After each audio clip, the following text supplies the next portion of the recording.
अधिकतर लोग महाशिवरात्रि को माता पार्वती और भगवान शिव के विवाह का दिन मनाते हैं, लेकिन शिव पुराण के अनुसार भगवान शिव का जन्मदिन माना जाता है और इस दिन भगवान शिव ने कालकूट नाम का विष पिया था, जो सागर मंथन से समुद्र से निकला था। शिव पुराण में महाशिवरात्रि से जुड़ी एक शिकारी की कहानी है कि कैसे एक शिकारी ने अनजाने में भगवान शिव की पूजा करके उन्हें प्रसन्न किया। एक घना जंगल था, उसमें एक सरोवर था और उसी सरोवर के पास महादेव का एक शिवलिंग स्थापित था और साथ ही उसके पास एक बेलपत्र का पेड़ भी था। एक दिन सवेरे एक शिकारी भूखा प्यासा शिकार की तलाश में जंगल में उस सरोवर के पास पहुंचा। उसका पूरा दिन शिकार की खोज में निकल गया और शाम हो गई, पर वह एक भी शिकार नहीं कर पाया। तब वह भूखा प्यासा सरोवर के पास गया और उसने सरोवर का पानी पिया और थोड़ा जल लेकर फिर से शिकार की खोज में सरोवर के पास के बेलपत्र के पेड़ पर शिकार करने बैठ गया, ताकि कोई भी जीव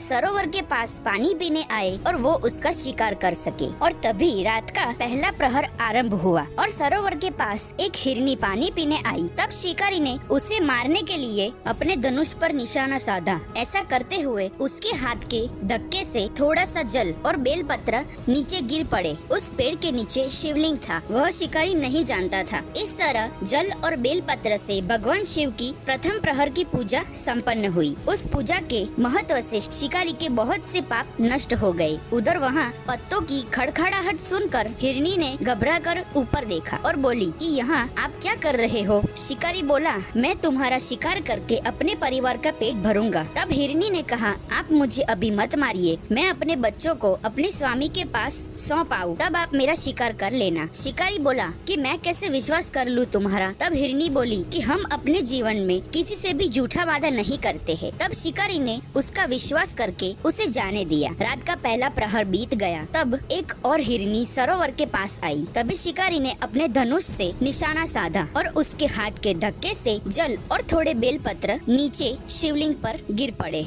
और इसी तरह उसकी दूसरे प्रहर की पूजा भी संपन्न हुई। हिरनी ने शिकारी से कहा कि वो अपने पति की खोज कर रही है, जब वह अपने पति से मिल लेगी तब वह वापस आएगी। शिकारी ने उसे भी जाने दिया। रात का दूसरा प्रहर बीत गया। तब एक और हिरनी वहाँ से गुजर रही थी। तब शिकारी ने फिर से अपने धनुष से निशाना साधा और उसके हाथ के धक्के से थोड़ा सा जल और बेलपत्र नीचे शिवलिंग पर गिरे और इसी तरह उसकी तीसरे प्रहर की पूजा भी संपन्न हुई। हिरनी बोली, मैं एक बार घर जाकर अपने स्वामी और बच्चों से मिलकर तुम्हारे पास वापस आ जाऊंगी, तब मेरा शिकार कर लेना। शिकारी ने उसे भी जाने दिया और रात्रि का तीसरा प्रहर भी बीत गया। तब वहाँ एक हिरन आया। तब फिर से शिकारी ने निशाना साधा और उसके हाथ के धक्के से थोड़ा सा जल और बेलपत्र नीचे शिवलिंग पर पड़े और इसी तरह उससे चारों प्रहर की पूजा संपन्न हो गई और उसके सारे पाप धुल गए। उस हिरन ने भी हिरनी की तरह उसे कहा कि एक बार मैं अपने बच्चों को अपनी पत्नी के पास छोड़ आऊं, तब आप मेरा शिकार कर लेना। उसका ऐसा कहने पर शिकारी का मन बदल गया और उसका हृदय शुद्ध हो गया था। सवेरे होते ही हिरन और हिरनी का झुंड अपने वचन के मुताबिक शिकारी के पास आए। शिकारी यह देख हैरान हुआ, उसका मन शुद्ध हो गया था, इसीलिए उसने हिरन और हिरनी को जीवन दान दिया। जाने अनजाने में उसने महाशिवरात्रि के दिन उपवास और चारों प्रहर की पूजा की। इससे भगवान शिव ने प्रसन्न होकर उसे दर्शन दिए और सुख समृद्धि का आशीर्वाद दिया। तो ये तो थी महाशिवरात्रि की कथा। वीडियो पसंद आए तो कमेंट में हर हर महादेव जरूर लिखिए और ऐसी ही वीडियो देखने के लिए हमें सब्सक्राइब करते रहिए।